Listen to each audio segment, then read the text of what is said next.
too far for you to go before you're like, all right, no, I can't even, I'm not doing this no more. I just feel like the baby outside the marriage. Baby outside the marriage, like, it's finito. No matter the circumstance, you put in love in it. You meet in everything with love. No matter what, you meet in it with love. Because I love you, I'm going to meet it with love. Even though you piss me off. No, not. Come on, it's not personal. I'm like, did she choose my platform to tell me something I don't know?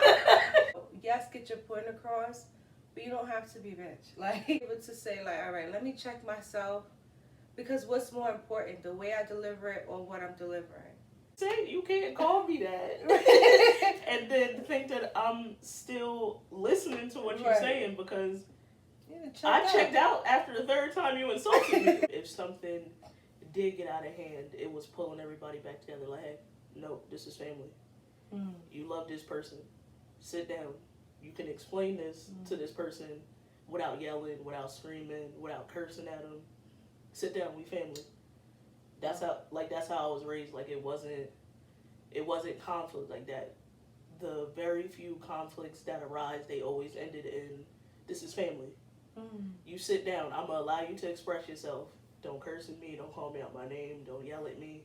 This is your family. Meet it with love. My family conflicts usually end with the police getting called. So that's a go. I want to get married. Have I done the work in order to be somebody's wife? So I looked at myself and be like, oh, you expect this out of a woman, but can you give her the same? And it's like, at a point in time, I was like, you know what? I'm saying I want this out of a person, but I can't give that right now, for real. It's some stuff that I don't like about myself. Wow. I don't like that. I don't really like being a people pleaser. That ain't it. Sitting in therapy and realizing that something that I thought was very little was very big, and I just suppressed it. I'll be transparent. In this 3 years as well, I was grieving the loss of my father. So I would say his passing made me realize a lot of things, and things that I didn't want for myself. Like, I don't want to pass away and be unhappy. Hey, Session family. How y'all doing? How y'all feeling? What is up? My name is Raquel Simmons, and I am a marriage and family therapist. And you are now tuned in to In.Session's very own Uncomfortable Conversation podcast.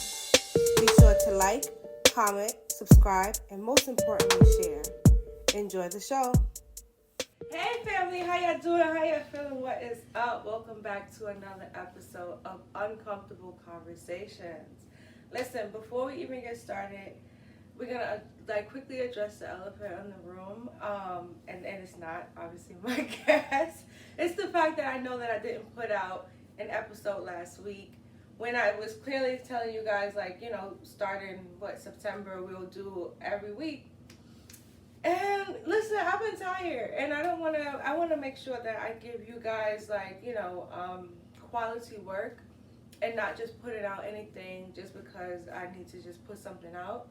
So I'm still working on that, so just bear with me, because I'm not sure if the weekly is going to work out at this moment, but at some point I feel like I do want to go to weekly, but I don't know if this is the perfect time. I don't know. I'm still trying to work it out, but bear with me, because I love speaking with y'all, I love connecting, we family, but it's rough. I don't know if you guys remember or have watched the last episode, and if you haven't, make sure you go watch the previous ones after you finish watching this one. But I was very tired, and I just wanted to make sure, because I told you I got the cards coming out, I work full time, which that's a transition in itself, because I've been able to get a new job. It's a lot of things happening in real life, the background, that it's just a lot of pieces to put together. So just bear with me. And I do want to just say, I apologize for not having a video out last week, but it's a new week. Happy Session Sunday. How y'all feeling? And if you haven't already done so, make sure you like, comment, and subscribe.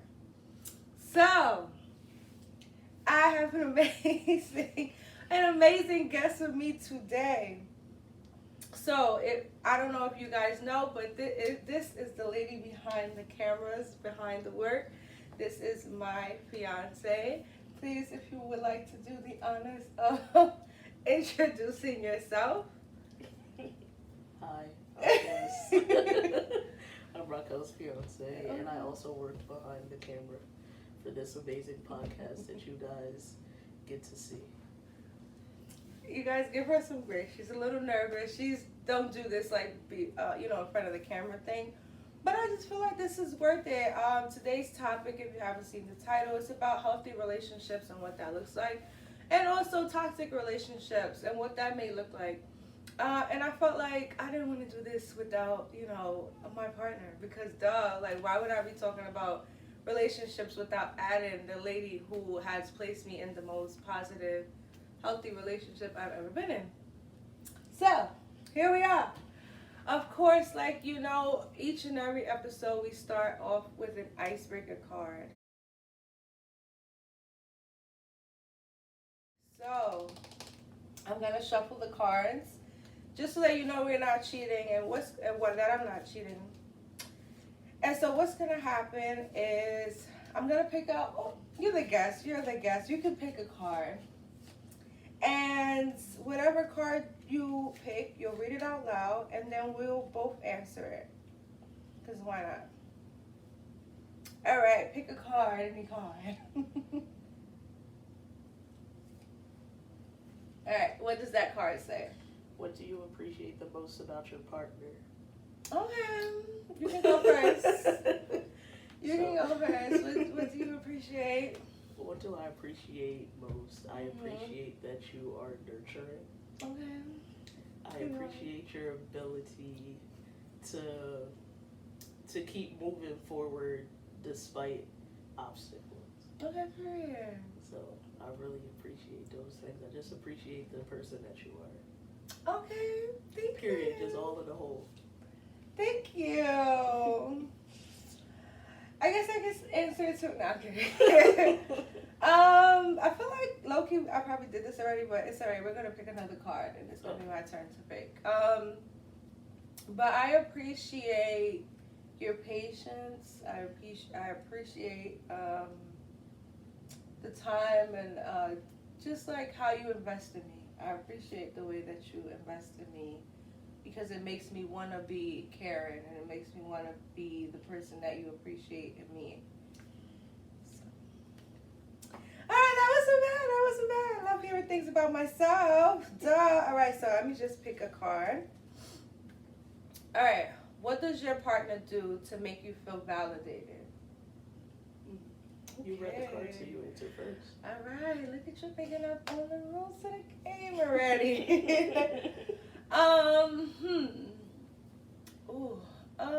To make me feel validated, I would say you encourage me to, everything I do, and I come up with so many ideas. Some of them are super crazy, and some of them are calm, but most of them are super crazy. And so you just you never make me feel none of my ideas are too small. You are ready to execute whenever and whatever. You're just on board all the time, and that just makes me feel validated. Okay, even if I've been in my head about the idea or coming to you, you're all right, that's no problem, let's do it. So I appreciate that. All right, your turn. Tell me about me. All right. All right, so the question again is, what does your partner do to make you feel validated? Let me hear about me. Validated. So you do a few things. So yeah. I would say a few things that no matter how small anything that I choose to do or would like to do, or if it's just a simple random thought because we're both in the kitchen together, you support it. You're going to give me some research on it. And when I say some research, I mean a lot. But I know it's all out of love because you believe in me, and you want me to succeed at things that I want to do. So that makes me feel very validated. Okay. Okay, girl. Enough of that. No, I'm kidding. Thank you. I'm like, if we keep going, we're not gonna have a real podcast. We're just gonna be like, staring at each other. Okay, all right. So, I'm like, how do you follow after that? I mean, who wants to talk about anything else?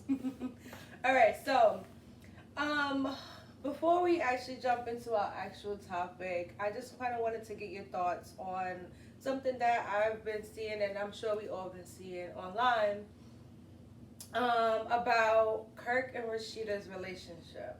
Like, just the whole overall just feel of the fact that he stepped out, went and got another girl pregnant, and that was like a few seasons ago, so I'm sure the child, I don't even know, probably he's like 5 or something.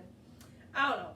Either way, so, but time and time again, and I've been seeing, I know you guys been seeing the memes of like, Kirk is doing everything to be released from this relationship, but Rashida won't let him go. So, I don't know, my question is, and I don't want to go through the whole spiel because I'm sure a lot of us know, like, exactly, kind of what's happening of, he keeps cheating, she keeps forgiving him, and now it looks like he's, trying to gain more of a relationship with his side chick baby mom. So he's like, begging her for sex or like, reaching out to her for things that's inappropriate while you're married. Very inappropriate. So my question is, well, first off, what's your take on that? And then, like, how far do you think is too far for you to go before you're like, all right, no, I can't even, I'm not doing this no more? Well, stepping out on your marriage, period, is too far. It's too far. Okay, it's way too far. But to like continuously step out on your marriage and then to provide proof that you stepped out on your marriage, it's ridiculous. Outrageous. I just feel like the baby outside the marriage. Baby outside the marriage, like it's finito. Like you took it way too far. Mm-hmm. And you out there unprotected, and we're married. That's wild. Outrageous. You don't respect me. It's just that simple. You don't respect me that you would go out and have a baby. Like at some point, it has to end. Like I get standing strong in your marriage, and that's my man. I'm gonna stick beside him. Like I get it. I respect it. I feel like marriage is sacred. But once you step outside the marriage, you like broke that vow, and I'm gonna have to catch you on the flip side. You got a baby with somebody else. That's not gonna work. So do you feel like the baby is the breaking point though? Like, would you be okay? And this is obviously not me because I'm very faithful. But would you be okay if, like, you were married and your partner kept stepping out, but there was like, because one thing you just said was like there's actual proof now, and there's always proof. If you're like, going through their phone or knowing whatever. So like, do you feel like the baby is just overboard, or would you have left way before the baby? Way before the baby. Like we wouldn't have had a chance to get to the baby because I'm sure that it's been multiple stepping out. Multiple stepping out before that. But we're not getting to the baby. That's not something that we doing. It wouldn't have got that far for me. And even, what about, like, being public? Like, how do you feel about public relationships and then just seeing that's even worse. Play out? I feel like it hits harder. Like, your whole marriage is on TV. So I feel like you bringing me more embarrassment. It's one thing who's behind closed doors, you sticking by your man and your marriage, your family and your personal friends know. But we all know, like, all of us out here, we all know what he's doing. We all know what he's doing. We all see him in the hot tub. Like, we seen... Not the hot tub. Like, we seen it all. We seen that he has a child. We seen that he's trying to get back with the baby mom. But we've seen it all. I feel like it's another level of embarrassment. Yeah. I feel like it's embarrassing, period, to be stepped out on. But to be stepped out on...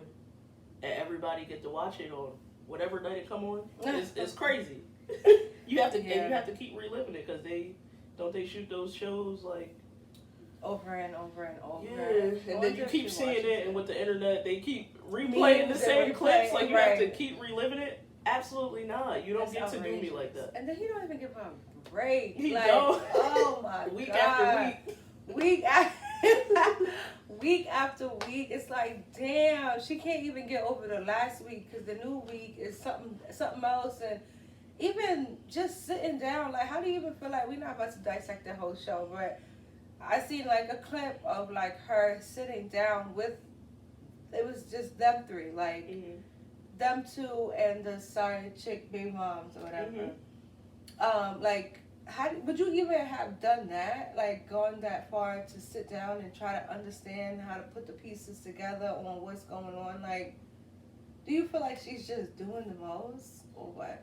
I mean, the sit down, I guess, is for better clarity to essentially see who's lying, because she know her husband lies for a fact. Right. So it's like, I guess trying to get the other person's side of the story is for like clarity. I don't know what they doing with like co-parenting. I don't really know. Not my business for real. But I feel like if the husband lying and he's the middle person, maybe you do need to speak to the other person to get some clarity. But again, also, wouldn't be me. Okay. It would be them two and their child, and so that wouldn't be your child, like your stepchild?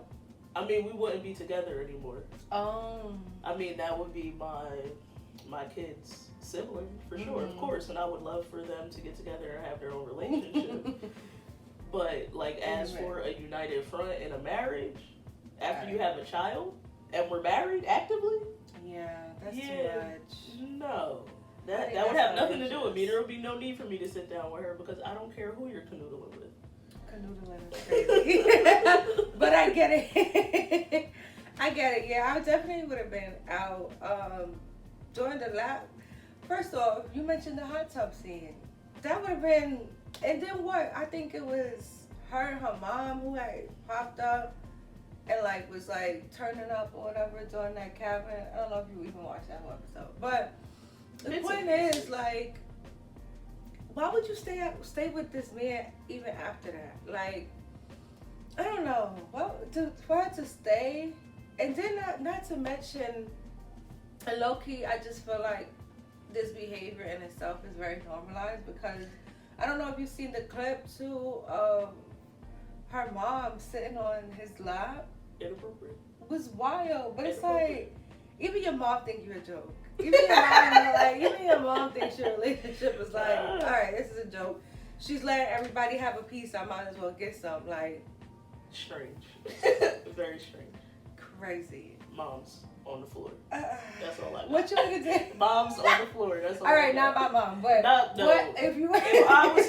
if I was in that scenario, like, you can't get that close to my lap, because I have boundaries. Period. I have boundaries. Like, why are you that close? Yeah. My lap is reserved for one person. Yeah. So nobody's getting that close to my lap. So. Yeah, that was outrageous. No, but also he was pushing, like, the mom. Like, he was like, come get your mother, it whatever. It would have been a harder push. It would have been like a... We gonna cut that part out. We gonna just cut that part out. No, thank you. All right, so today's topic, I want to just talk about, like, relationships, like I said. Just relationships, and more importantly, like, healthy relationships versus toxic relationships. So before we, like, dive really into too much of the topic, like, what is your idea of a healthy relationship? Healthy relationship, I would say, where you are respected. Okay. You are taken care of. Okay. And always heard. Always heard and always seen. Okay. Those are my pillars. What does that look like? Like, you could say those, but, like, what exactly does that look like of being heard and seen? Okay, so we break it down. We're heard and seen. Mm-hmm. Even, say it's a scenario where we don't see eye to eye. Okay. I'm going to take the time to step outside of myself and really try to hear what you're saying, even if I absolutely may not agree, or I don't see it your way. To be seen and heard is for me to step outside of myself and be like, hey, even though this isn't your viewpoint, listen, just listen. Just take the listen to what the fuck I'm saying. just take the bias out, and then, you know, be sure to clarify that you said this, so I interpret it as this, just to make sure that we're being clear and that I understand. And it's like, once I get there, it's like, okay, I do hear you and I do see you. Okay. All right. Anything else you want to add? I think those are my communication, I might add. Okay. But I feel like that falls in with being heard and seen, and communication all times in that. Right. And then you said the first thing you said was like respect. So like I think the word respect is very subjective. So like in terms of respect, what were you saying about that? So I would say like about respect, like you're not calling your partner out their name. Okay. You're not talking. You're not talking to them in a certain tone. Yeah. Like. Right. Very demeaning. Yeah, like you're being soft. You're being gentle. Very cutesy. Yeah. You know? very, very gentle. Very respectful. So it's like that. Even no matter the circumstance, you putting love in it. You meeting everything with love. No matter what, you meeting it with love. Because I love you, I'm gonna meet it with love, even though you piss me off. No, not. Come on, it's not personal. I'm like, did she choose my platform to tell me something I don't know? What is happening? No, it's not. Okay. It's not personal. I'm just saying you meet things with love, even when you upset. Because people get upset. Two human beings, you get upset. Yeah. All right. A healthy relationship to me. Oh, let's kind of speak about communication. Like, what does that look like? I'm sorry. Just communicating, being vocal about your feelings. That's being vocal about your feelings. Okay, so communicating. Communicating your feelings, communicating an issue, communicating boundaries, communication. Okay. I would also add to that in like being able to know how to communicate those things to yourself in order to know how to verbally communicate it to others. And I think that's a big thing because you said communicating your feelings and your boundaries and things like that, which is great, but I feel like you need to learn how to communicate those things with yourself and sit in certain things alone before you actually start spilling it out. And so like you could be very angry about one thing, but that's just the surface level of like where your anger is. In reality, I don't know. I'm just like, let's give a good example of what I'm saying. Earlier today, I was really angry about, I showed that I was really angry about the way, us, like, we have a lot of transitions going on, and, I felt like we weren't prioritizing us because we just been like on go mode about everything else. And I was very angry about, like the energy this morning was just a lot. And I realized that I was just tired. And like I went in the room and took a nap. And granted, some of the things, I did feel the same way that I communicated. And also, I don't think that it was as big of a deal as I made it seem. Because I think I just needed to go to sleep. So yeah. You needed a little nappy nap. I just needed a little nap. We got up so early this morning for no reason. And I was just tired. So I'm sorry. Okay, I accept that. Thank you. He was a little cranky. Yeah, I think I was just Understood. But the point is, what I'm saying about communication in that realm is I had to be able to like separate from you to even realize we went in two different rooms, like don't get carried. But just separate and just sit with myself and my feelings and just understand what I was saying in order to understand how to communicate. And I even texted her. Mind you, we was in 2 separate rooms, so I'm just like, I knew that I couldn't verbally communicate well, but I could write. So I had to use my ways that I felt comfortable to communicate when I didn't know the exact words to say. So I just sent her a text. Obviously, after a while she did come and join me, so we had a conversation, which I appreciated. But in that moment, my emotions were so heightened that I didn't know what to say, or not that I didn't know what to say, I didn't know how to say it. And I think when you say communicating your feelings, it's very important to consider the other person, especially when you plan to be with somebody for a lifetime. It's important to, yes, get your point across, but you don't have to be bitch. Like, you don't have to be so super aggressive in that level of communication. And in order to be able to identify that, all right, let me pull back, you have to have a conversation with yourself about it first. And a lot of times, and I'm ranting, but a lot of times, that's important. Being able to say, all right, let me check myself, because what's more important, the way I deliver it or what I'm delivering? What's more important, what I'm actually saying, or how I want you to be able to feel while I'm saying it? So I just wanted to kind of pick apart the communication portion, because yes, communication is key, and we all say that, and it's important to understand how you do a lot of your self-talk before you actually talk to anybody else. A lot of people just start spilling out whatever comes to their mind, and you don't even realize that you're making an ass out of yourself because you're just saying anything. It's like, I want to be heard. Your partner 16 but times. You're like, but listen to what I'm saying. Excuse me. You can't call me that.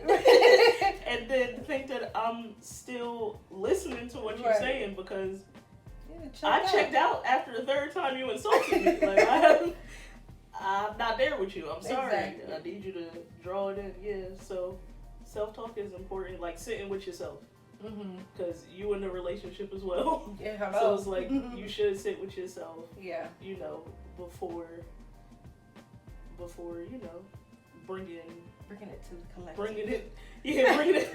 Bringing it to the collective for sure. Yeah, you should sit with yourself and be able to sit with yourself and be able to express it with love. Because sometimes, first off, it's not gonna come off. Yeah. As love. If you upset, that's not how it's gonna come off, and that sucks. But that's life. Yeah. It's life, and we are human. So. How many times have you had to sit with yourself before you spoke to me about certain things? I mean, it's not so. I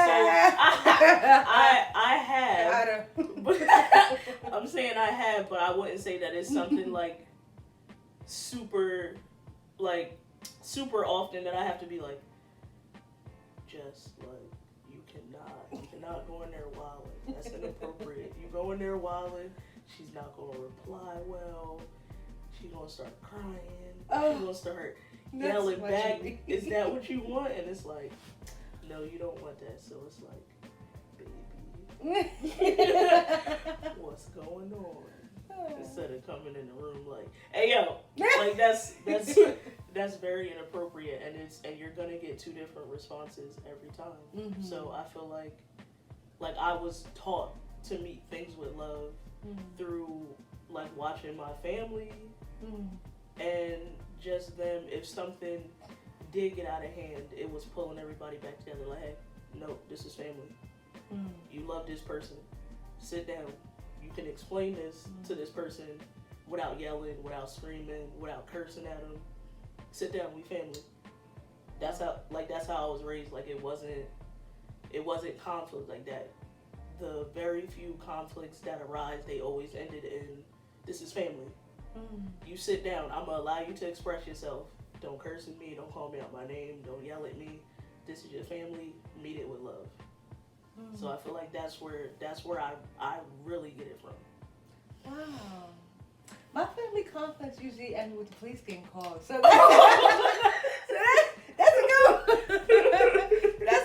we gonna circle back. We're gonna circle back to that one because wow, look at a great perfect ending.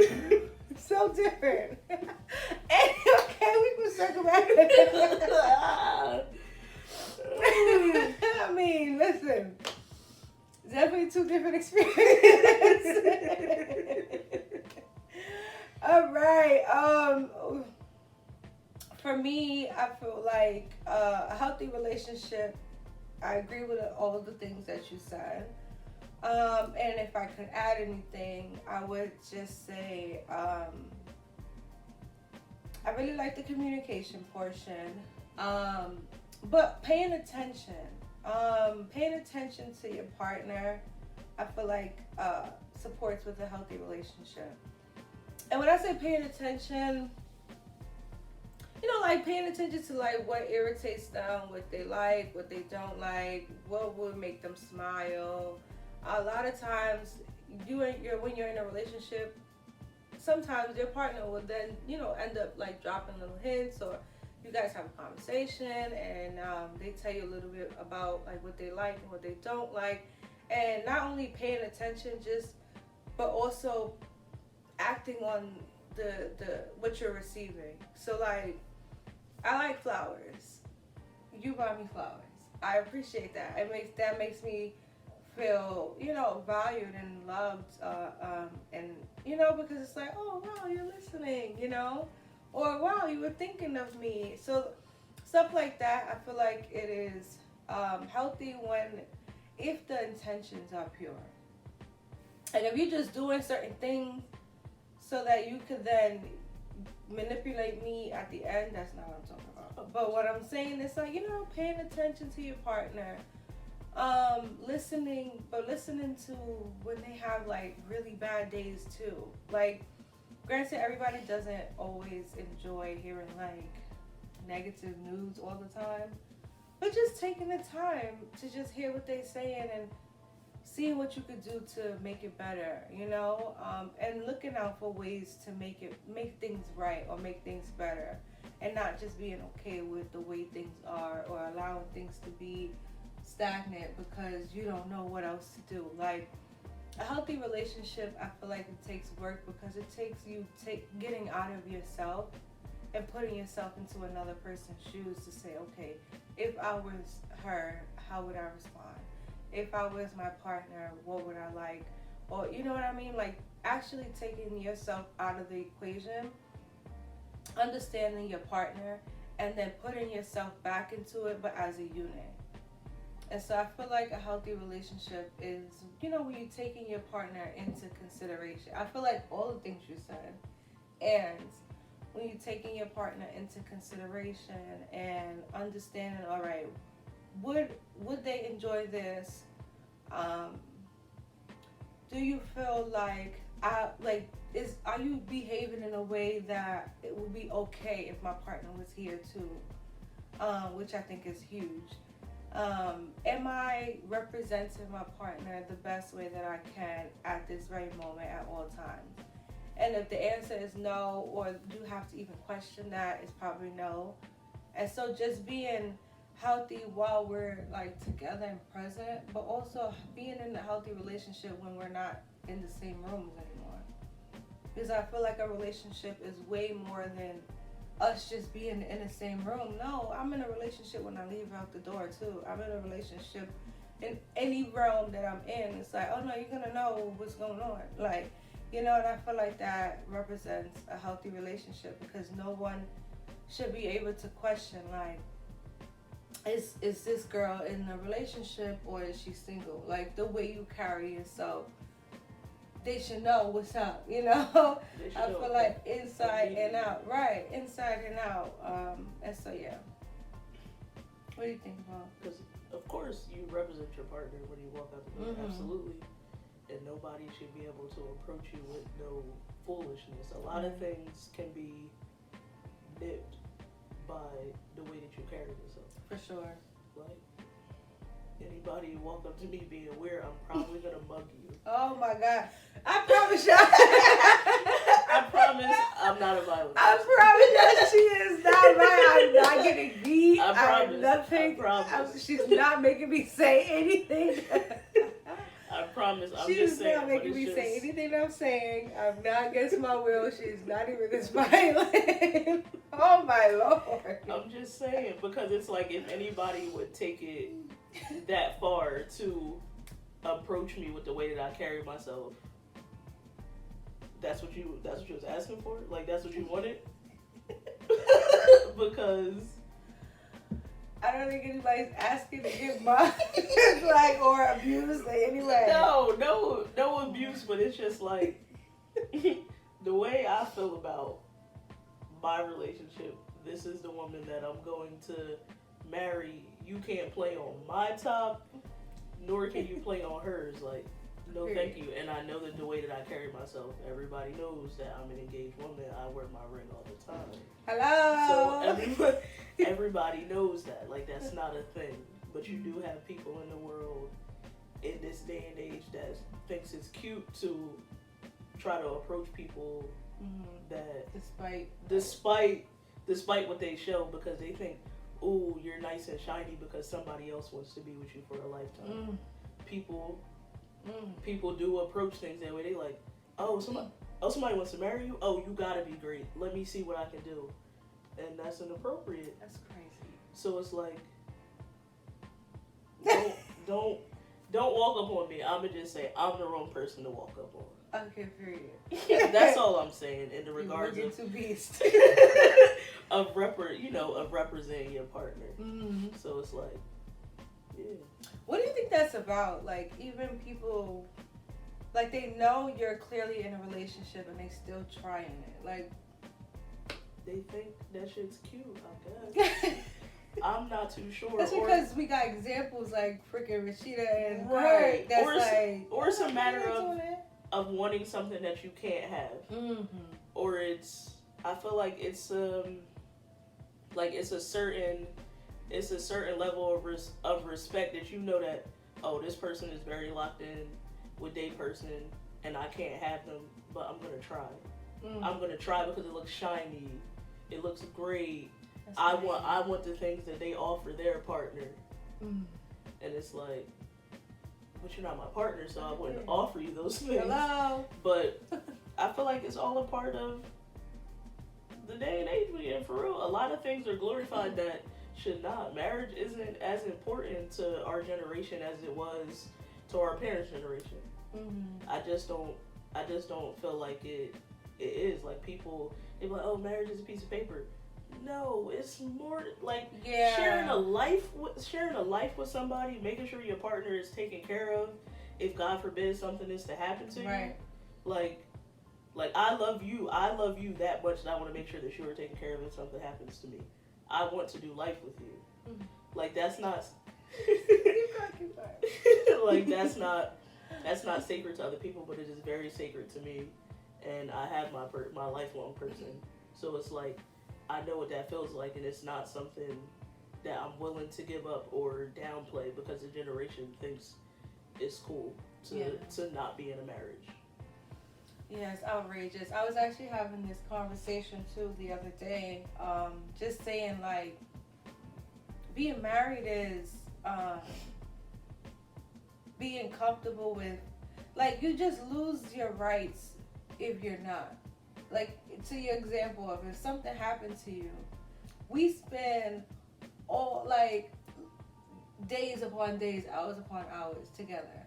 And so your partner then knows you like nobody else does. They know what you want to happen to you if something happened, like, just the ins and outs. And you mean to tell me I spend all this time and invest all this like time, hours, just everything? Blood, sweat, and tears. Yeah, like blood, sweat, and tears. I wouldn't say this, like, you invested in this person. You ready to just do the whole thing for the long haul. And then God forbid something happens and you're treated like an extra on, you know what I mean, in a movie, because no obituary is exactly, because it's like, oh, they're not married. Go ahead, like, I know you lying. Like, I don't know, I just don't sit right with me. And then another point that you had mentioned was it's not glorified in here in this generation. Mm-hmm. But not only that, what is glorified is taking your man or like somebody praising the fact that they're taking what's not theirs or taking what doesn't belong, and it's like a laughing factor if I was able to just take your girlfriend or take your man because but you look stupid. Yeah. I don't know who needs to hear this, but you look really dumb when you're just screaming out like, yeah, I'll take your man. And then what? First off, if you could take him, they would never mind. Yeah, they don't belong to me. And then what you thought? Like, you think that's a flex? Are you crazy? That's just you're taking what doesn't belong to you to then have ownership, and it still doesn't belong to you because that's why they say the same way you get them is the same way you lose them because you think you're the only one. Anyway. Don't get too deep in there, all right? That never happened to me, but I just have feelings around it. Like you're not the only one, girl. If it was that easy, it's that easy for the next. Mm-hmm. Anyway, where was I? Let me calm down. Calm down. But yeah, so I just wanted to just point that out because I don't know, healthy relationships, like you just said, is overall just basically not normalized. Or in general, not even really spoken about that often. Like you said, people are not aiming to get married or people are not even speaking about the struggles that it takes. And a lot of people are not even taking the chance to even try to invest in one person. Like being with one person, sometimes people they act like that's the plague or something. Like, God forbid you be with one person, you figure this one person out, and you guys grow and learn and all the things together. Do you feel like you've always been like a one person kind of girl? Like, do you feel like you've always wanted to settle down and get married, or is that something that you was just in the streets and was like, all right, now I'm tired, let me lock it up. What was your experience with that? So it's like, I feel like I've always been a long-term relationship kind of person, mm-hmm. but it was very hard to do in this generation. Okay. So I'm not gonna act like previous that entertaining multiple people wasn't a thing. Mm-hmm. AKA she was in the streets, she got tired, and was like, that's not how that happened. It was a point in time where I was in the streets, and then I took it upon myself to not continue to enter into relationships that didn't make sense. Okay. Or continue entertaining relationships that didn't make sense. It's like, why am I talking to you when marriage isn't your end game? When in actuality, marriage is my end game, and it has been for some years. So I took that time to just work on myself and not be so open to being like, oh, I'm talking to this person. Oh, we go together. No, we don't. No, we don't. Have I done all the work in order to be somebody's wife? Like, I want to get married. Have I done the work in order to be somebody's wife? So that's what it turned into when I was very single for 3 years. Oh, we're going to get into that. That was a good point. For me... So I think, I know that I've always wanted to get married. I will say that. I've always pictured myself being a wife. It's like, yeah, this is my goal. And I think I pretty much enter every relationship that way. I'm like a long-term dater, relationship kind of girl. So I've been in long-time relationships.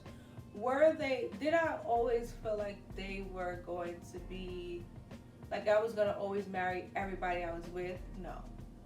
I've been in relationships that was just long and drawn out for no reason because I knew I was not going to marry this person. But I knew that I wanted to be married, if that was, you know what I mean? But I didn't know how. And that too, I feel like it's interesting to say, we want to do certain things, and we're probably, going to get into, how we learn healthy relationships for sure. But we want to get into certain things, like marriage or being married, but a lot of us, I'll speak for myself, I haven't been taught like what a healthy relationship even looks like. And so I'm just, being able to navigate, like I know my end goal, which you said, you know the end goal, but I don't know how to get there. Before we get to that though, one of the things that you said was you did, am I doing the work that it takes for me to be a wife? Can you elaborate on that? So it's like, of course, nobody's perfect within relationships. Okay. Of course, so it was like I keep running into these people that either aren't ready for marriage or saying that they're ready for marriage, but they still doing this, that, and the third. Okay. So it's like, so I looked at myself and be like, oh, you expect this out of a woman, but can you give her the same? And it's like, at a point in time, I was like, it was like, at a point in time, I'm like, you know what?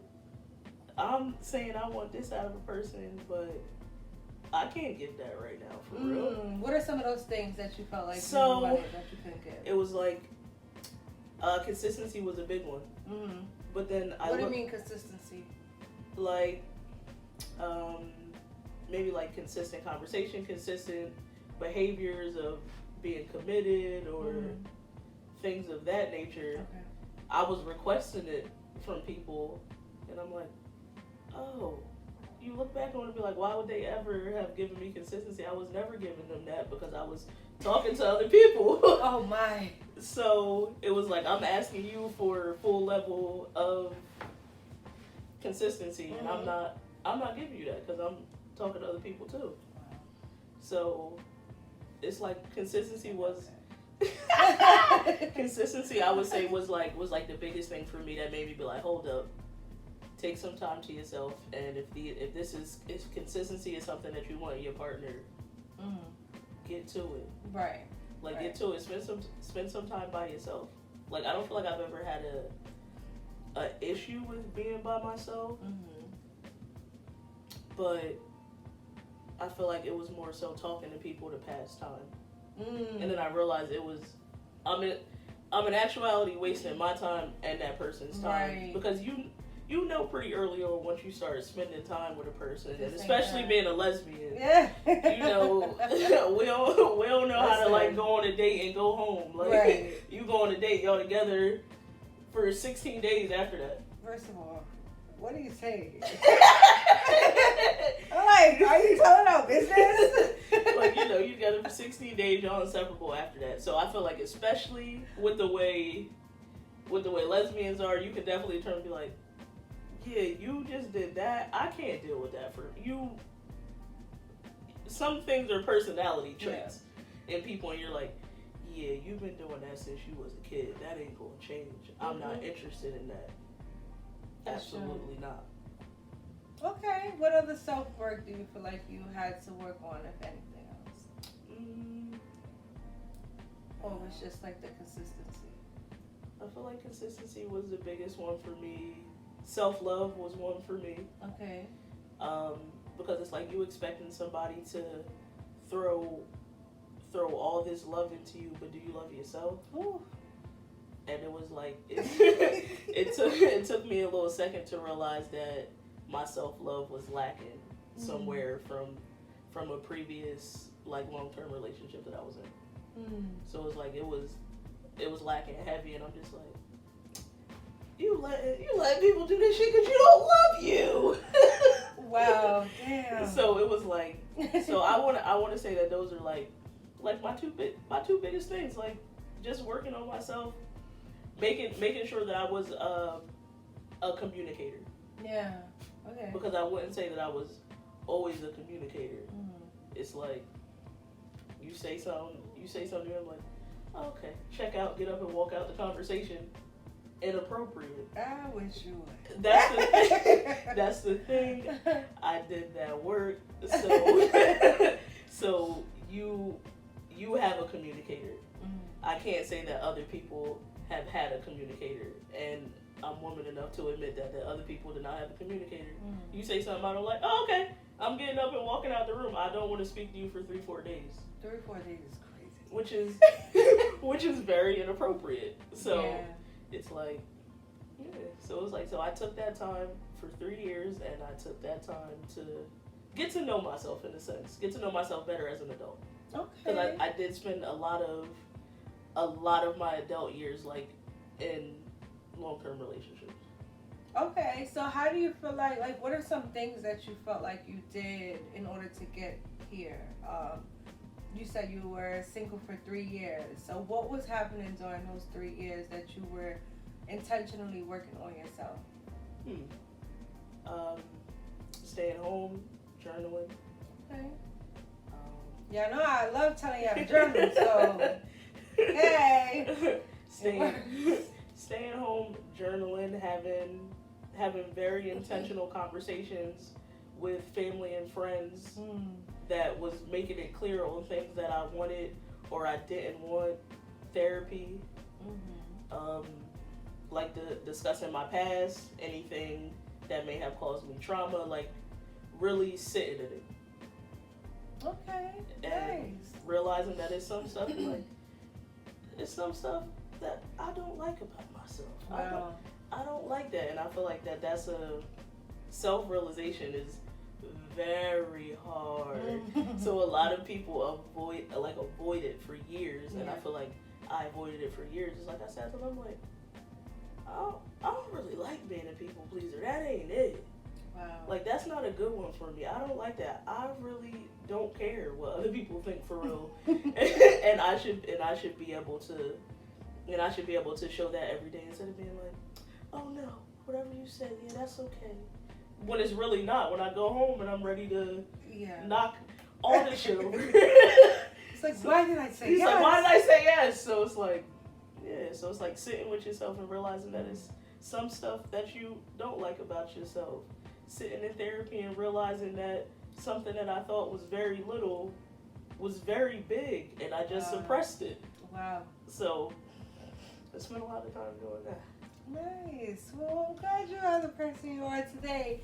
Was that hard though? And you said like a lot of people don't like to sit in that. So like, was there times where you were feeling like, yeah, I can't do this? Like, it was just like I kind of like, can you speak about that? Just to normalize it, because a lot of people don't stay the course, and like they don't stay the course within themselves, and so they try doing like the self work, but we want immediate. I mean, you said 3 years you've been doing that, and a lot of people want these changes to happen overnight. Impossible. And it's obviously impossible because you're unlearning life, basically.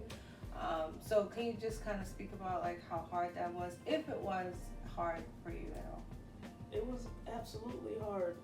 We got even though things don't happen overnight, we got into the 3 years because it might have been that I was getting to a really good point. Like I'm realizing stuff and I'm like, yeah, I don't like this, and be like, I don't like this, but whatever, it's me. and you go out and do something else. I feel like I've gone into the journey, stopped the journey, going into the journey, stopped the journey, going into the journey, stopped the journey, and then it's like, because you get to one thing and you like, nah, this too hard. Nah, I don't want to. So I feel like I did that many times, which spread out over 3 years. Wow. I love that. So what kind of kept you going? What kept you engaged in wanting to do that work? If you were in and out of it, like what brought you back to it? What brought me back to it? I'll be transparent. In this 3 years as well, I was grieving the loss of my father. So I would say his passing made me realize a lot of things, and things that I didn't want for myself. Like I don't want to pass away and be unhappy. So it's like that's the thing that really, really jolted me forward. I don't want to pass away unhappy. That's deep. Yeah, so that's the thing that really put me really down in there. Like, just do it. Just do it. If you don't improve these things that you dislike, how do you think somebody else gonna like you, or how do you think somebody else gonna love you if you don't love yourself? So it's like, it's like I got love. My dad, both my parents, my family, period, have shown that love, and it's like, why are you not giving the love that you've been getting your whole life? Like you being crazy. You're being weird. Sit your ass down. Do what you need to do.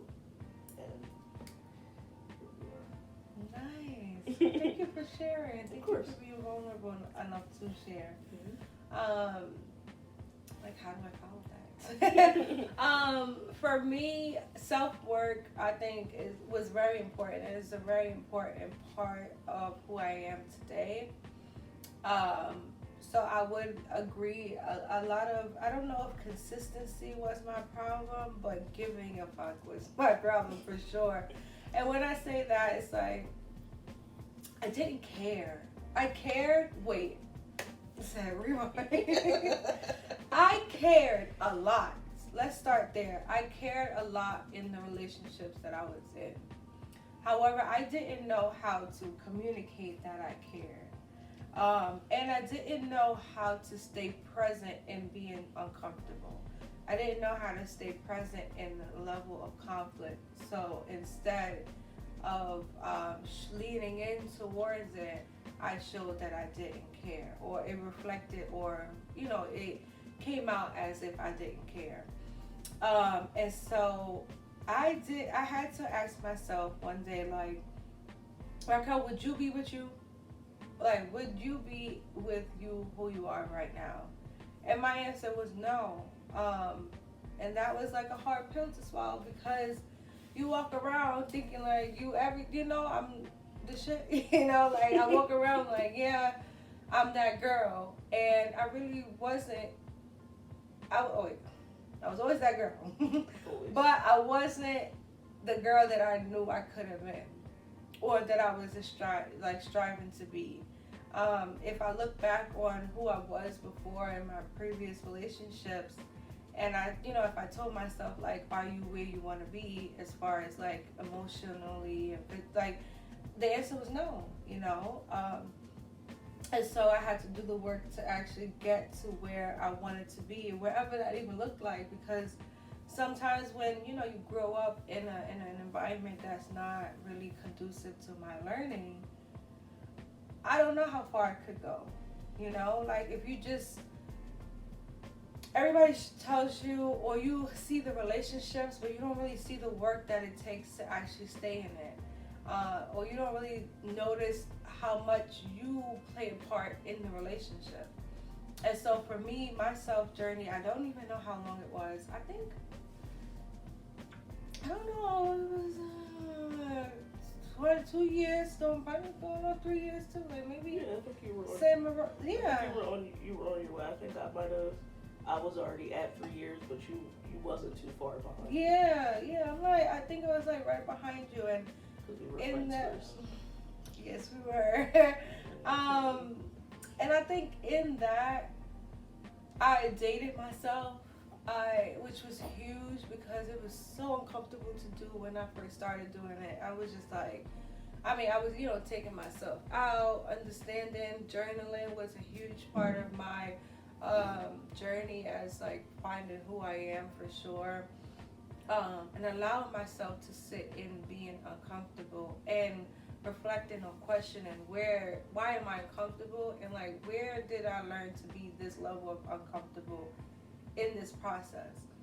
So like, if someone told me, I don't know, if somebody tells you no, some people would just be okay with the no, and some people are like distraught by the no. And so, depending on how you respond, and if I was distraught by the no, I had to take time to realize why I was so distraught by the no. Like, you're not going to get everything in life, like, or you have to work harder for certain things in life. So why are you behaving this way when you hear no? And so, being able to reflect on that and say, like, all right, this is a crazy quality that I'm like lashing out over, like the littlest things, or why am I not showing how I feel, or why am I not reflecting on how I possibly hurt somebody, like, why am I okay with running around hurting people? That's terrible. Like, it just felt crazy. And so a part of my journey, and it felt terrible. Definitely felt terrible to be in. It felt very lonely to be in, but it was a process that I needed. Like, I needed to be lonely. I needed to feel those things. I needed to be by myself, because you can't let outside people kind of taint your growth with that. You know, like, you can't keep asking people for advice for your next steps, because then your thought process wouldn't be genuine to yourself. And so, yeah, I sat with myself a lot. So I'm grateful that you had mentioned, like, you know, I had to do a lot of self-work, because a lot of people want the results, but not the work that it takes to get the result. All right, we're going to switch gears. We're going to switch gears to something you had said earlier, which is around how did you learn how to even navigate through a healthy relationship, or navigate through what, you know, just communicating effectively. Like, can you just speak a little bit about where you learned that? Because clearly I just learned that I didn't just learn, but we have widely different upbringings, and so I want to just kind of speak on that. Alright, so I would say so my mom's side of the family is very little, but my dad's side of the family is very big and very, very close-knit. Okay, love that. So, like, growing up, I spent most of my time, like, with my parents and my two brothers and my dad's side of the family. Okay. So I've always been surrounded with so much love. Oh, we love that. So it was like, so in that, like, I learned to, like, meet things with love. I just feel like my dad just met so many things with love. Like, my mom is great, but she don't take no nonsense. Like, she's cool, but she don't take no nonsense. Like, she don't play about nothing. Like, you're not gonna play with her. You're not gonna play with her kids. I love a good black You was not allowed to play with her husband. None of that. So it's like, I get that. And your parents were married? My parents were married. I want to say for 18 years, if I'm not mistaken. Okay. So. Just want to put that out there. Yeah. You know, so it's like. Yeah. So it's like, so they were married. I wouldn't say that I seen so much conflict, but the conflict that was seen, it would be more so my mom speaking her piece, maybe a little aggressively, but my dad's always meeting her with love, like baby, listen, baby, listen, we don't gotta do that. And I would literally, like, looking back, like, from being in spaces with them as a kid to being an adult, I watched my mom like become softer. She's like, baby, what's going on? Like, speak to me. My mom is up here, but my dad just brought her down to here, and she's like, look, I just really didn't like when you did that. I just didn't like that. And I'm just like, okay. Wow. Because of course, as a kid, it's like, my mom is like the typical black mom, but it's like, as a kid, you're like, oh, my mom's so mean. But it's like, no, she was just communicating her point very aggressively, but my dad was able to, honey, what's going on? You know, I know they ain't here getting on your nerves, but what's going on? Like, talk to me. So I've seen a lot of that. I've seen a lot of that, like, within our household. So I would say, like, in regards, I feel like I say all the time, my mom was teaching me how to be a wife, but I was watching my dad be a husband. Because I'm masculine presenting. And it's like, by no means am I a man. But no, you're not. Right, but it's like to take on like that masculine role. So I feel like I kind of had a well balanced upbringing between my parents, because like I had my dad, like, not a man of many words, but very wise, very calm, and he's paired with this hot tamale, like. So, but it's like to see them in the same spaces, and him being able to calm her. I think, like, realizing what it was as an adult, like, I think it was beautiful. They were actually a pretty good match. They had certain things that went on between them, but all in all, they were a pretty good batch. Wow. And I've always seen my father meet things with love. My father's side of the family, I've always seen them meet things with love. Like, you get into it with a cousin. My aunt will pull you in and be like, this is your family. Wow. You can say what you need to say, but you're not going to be disrespectful. You're not going to be rude, but say what you need to say because everybody should be heard. Meet them with love. Hug your cousin. And that went even into adulthood, because I'm not going to say that I get along with everybody all the time. But it's like in adulthood, it's like, no, that's your family. You're not storming out. Get back in here. Wow. Speak to you. Let's see out here, Bob. Speak to so and so about what your issue is. Hug it out. Everybody's heard. Everybody feel okay, and we back eating chips at the table, talking, laughing about whatever we was talking about before the disagreement, and that's how everything has gone. I can't say that there's really people in my family that I disagree with, because everything was met with love. And it's like, regardless, alright, you made me mad, I'm gonna say what I need to say. It's all love though. It's always gonna be all love. Don't y'all love that? Nobody was like, no fist fights, no, it's just everybody just speaking, using their words. Yeah, no. It exists, y'all. It exists. People who are actually able to communicate and not fight with their family. It exists. Wow.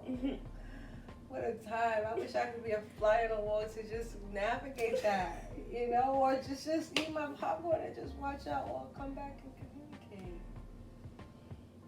All right, my turn. It's like, because what I have learned, well, first off, it's just like, damn. For me, it was the opposite. A complete opposite. Just in the sense, well, my parents are not married. And amen to that. And they, are separated. Yeah, amen to that for sure. Because if they would have gotten married, I feel like things would have been a lot more chaotic.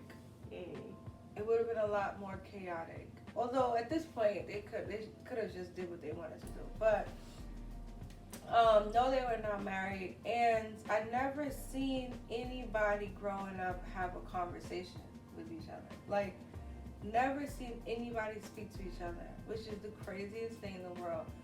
I've never seen my parents sit together and like say like, no, I didn't like this and I don't like this, or I never seen that. And I think a lot of it is because they didn't have the tools to do so. So no, this is not me like bashing anybody at all. This is just me, sharing my experience. And so I never seen that. But what I did see, or even family, like I never seen outside of my parents, my siblings and I did not talk things out. We did not say, in fact, I still struggle to this day to be able to say certain things to them. And not because I'm afraid to, just because we didn't grow up like that. Like, I don't know how to tell you. Well, I'm probably getting a little bit better at it now, but I didn't know how to say, like, this hurt my feelings. Like, what? Why would you do that,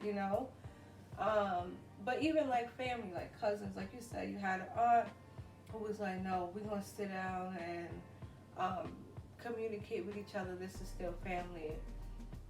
I never seen that, but what I did see was a complete opposite.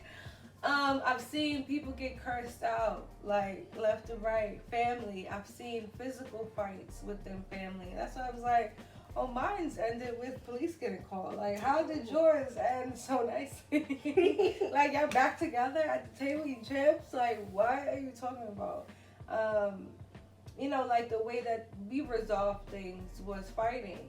And so what I got from that is that we are going to protect each other as far as, like, you know what I mean? I know who to call I need the call. If I need to make that call. Right. Whoa, I got a brother like that. Yeah, like, you know what I mean? I know who to call if I need to make that call. And also, I didn't see the whole, like, no, you have to talk it out, you know? And I said on the previous episode that, like, my dad would just, like, let my mom just, like, scream and rant and, like, just go off.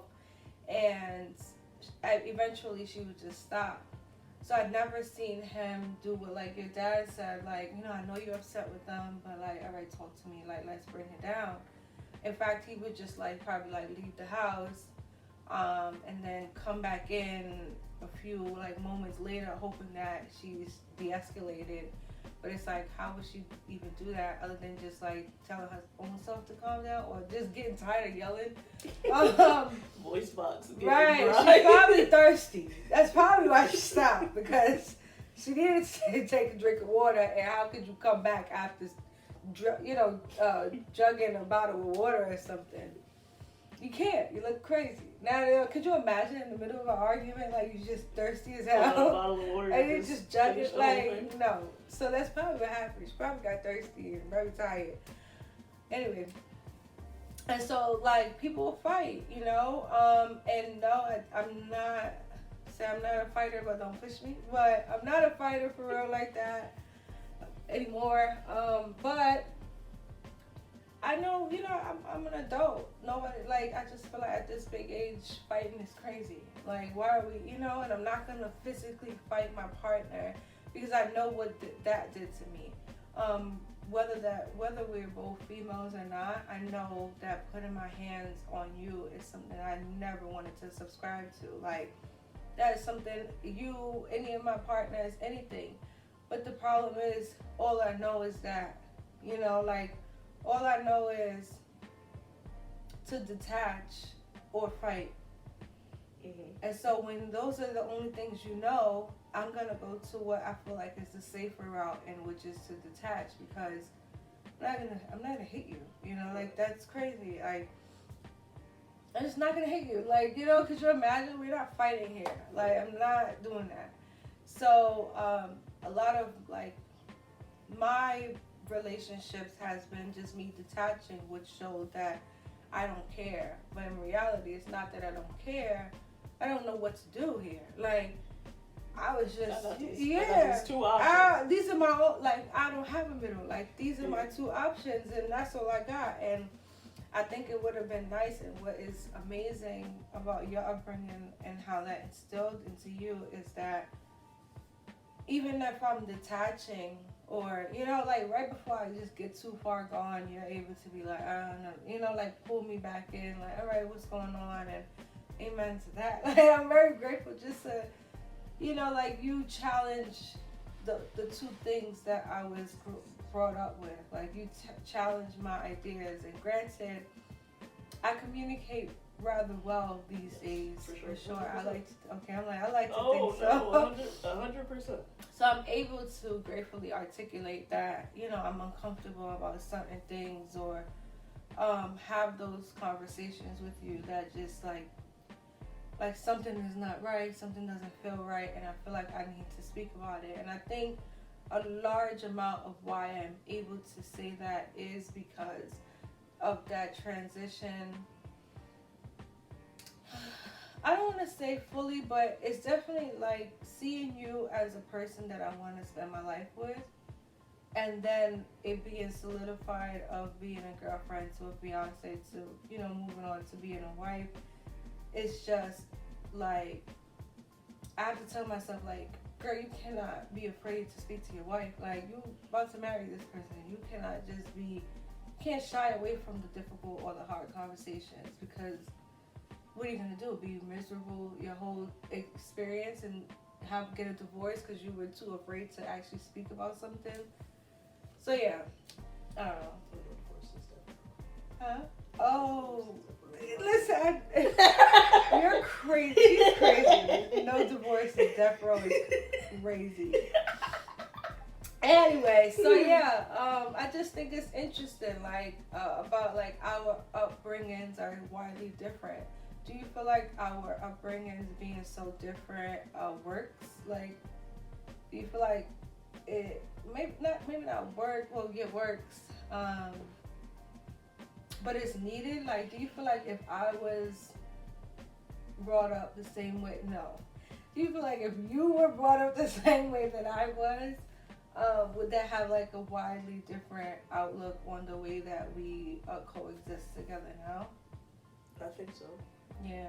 Because I think that if the only two options was to detach right. or fight, and we both have the same thing, even though we both would feel like, I feel like the kind of people that we are, we both would feel like detaching was safer. Are we even in a relationship? Right. So we would have detached so far from each other that we would be so distant. So what is it? Romance. No, not interested. So it's like, but then on the other hand, if we both chose to fight in here, we in here having UFC matches every day. Outrageous. Inappropriate. No, thank you. Inappropriate. In here lumped up. No, inappropriate. No, so, thank you.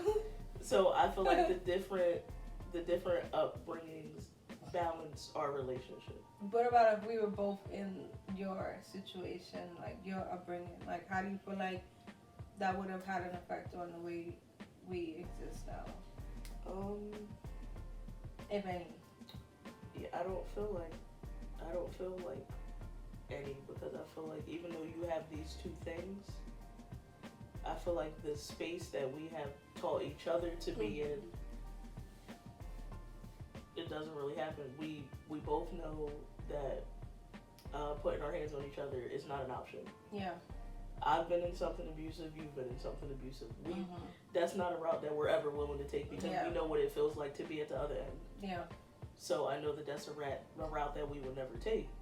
But I don't feel like it would be so much different because of the person that you have grown into.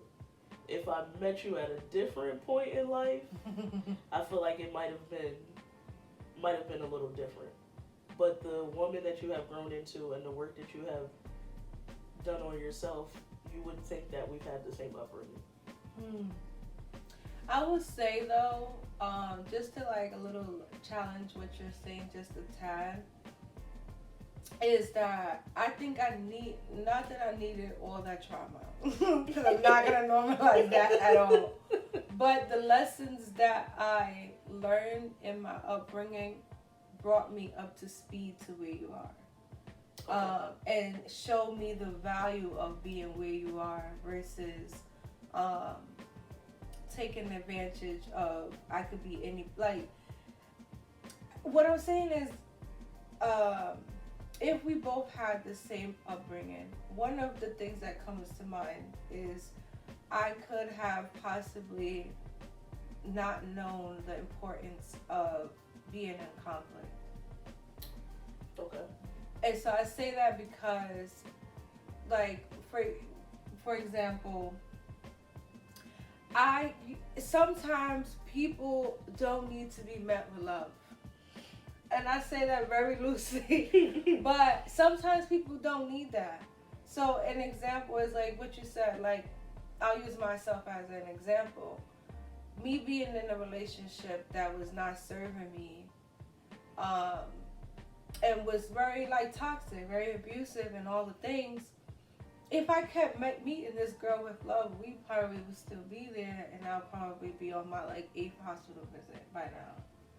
Like, some people don't deserve that, and knowing that sometimes things are okay to be able to like decease and not be like, I don't need to be in that relationship, but sometimes I feel like if we would have both had that same upbringing, there's no telling where I would be, if that makes sense. Like, I don't know, I just feel like sometimes, or my upbringing has taught me like how to separate, or the importance of detaching for my safety, you know? And I feel like in this sense, in our relationship, I think that if one of us, a lot of our difficult conversations come from me bringing it up. You know, not all, but a lot of them are like me bringing up certain things, and I feel like if we were both kind of brought up in the same circumstances, and these are all hypotheticals because obviously that's not the case, Yeah, but I'm just thinking like I could have possibly, like, we would just live life like everything's like butterflies and rainbows, because then we would just not bring up too much conflict, even if we felt like it needed to be said. Okay. Because we were always like meeting things with love, but in reality, we need a little tatsu. Like, we need a little like, that's not how I feel, but please feel free to say how you feel kind of vibe. We needed that like back and forth in order to get over certain situations or, that we may have had. I can agree. Yeah. I feel like I think to answer the question, us being from widely different backgrounds works. It works so crazy, and it's just like, oh wow, you wasn't hearing gunshots, like He's like, you wasn't. No one was shooting each other. Just talking about growing up in the hood, but which is another conversation. But what I'm saying is like, having two separate backgrounds. First off, the stories are really interesting within our relationship because it's like, wow, you made it out of that. What wow, happened? So great. Like that exists. And it shows us two different perspectives, which I love. And it also works because you kind of, there's a lot of gratitude of like how far you have come. And where you are now, it's like, wow, like that's a big deal, and I feel like, hopefully you feel the same vice versa. For sure. It's like, wow, like you really came through all of that. Like it's the level of like appreciation. Like, wow, my partner is dope as fuck. Like, word. She made it out of that, and she here, and she's still happy and meeting things with love and all the things, and it's amazing. Yeah, because I definitely can, going back to what you were saying about it, some people aren't supposed to be met with love. Like, I was in an abusive relationship for a long time because I was meeting stuff with love for years. Like, I'm at the hospital because I'm meeting things with love. Like, it should have been a wrap way before it was. Yeah. Like, I had to come to the realization, like, I had to grow up and step outside and realize that that's not how it's supposed to go. Yeah. A person who loves you ain't busting your head open and you at the hospital getting staples. Like, that's not appropriate. So I do get what you're saying with that, because I was meeting everything with love and it was an abusive relationship for mad years. And that's crazy. The person I am now, looking back on it like, you crazy. Like, you mad crazy. Yeah. Yeah. So I could get that. I'm glad you made it out. Me too. All right, so we end each and every episode with, I don't know who needs to hear this, but so you can go first because you are the guest. I don't know who needs to hear this, but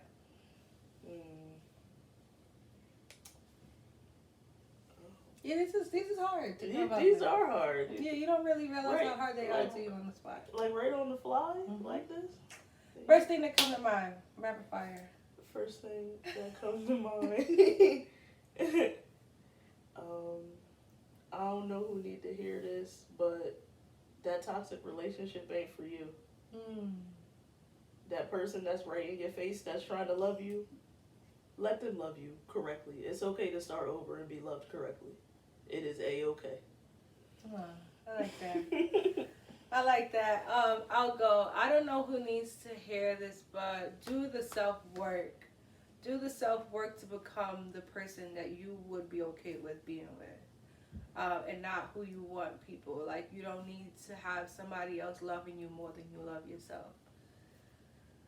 All right. That was good. Make sure you guys like, comment, and subscribe. And I will see you guys next week, next Sunday. We're going to get it together, I promise. We're going to get it together. All right. Later.